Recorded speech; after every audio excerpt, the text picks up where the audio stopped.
এক রাজ্যে ছিল এক রাজা ও তার ৩ কন্যা। সেই ৩ কন্যার নাম ছিল, একজনের নাম ছিল পারুল, একজনের নাম ছিল বকুল, আর একজনের নাম ছিল শিমুল। তো একদিন রাজা তার ৩ কন্যাকে জিজ্ঞাসা করলো, আচ্ছা তোমরা আমাকে কি কেমন ভালোবাসো?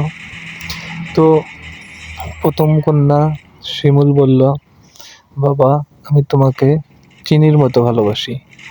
দ্বিতীয় কন্যা বকুল বলল, বাবা আমি তোমাকে মিষ্টির মতো ভালোবাসি। তারপর তৃতীয় কন্যা বকুল বলল, বাবা আমি তোমাকে লবণের মতো ভালোবাসি।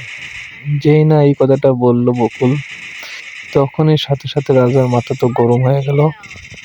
তো রাজা মন্ত্রীকে ডাক দিয়ে বলল, মন্ত্রী তুমি আমার তৃতীয় কন্যা বকুলকে বনবাসে দিয়ে আসো। তো বনবাসে দিয়ে আসার পরে সে এক জায়গাতে বসে কান্না করতেছে। তো হঠাৎ করে সেই পাশ দিয়ে একটা পরী যাইতেছে। সে পরী তারে দেইখা তার কাছে এসে বলে, তোমার কি কষ্ট, তুমি কান্না করতেছো কেন?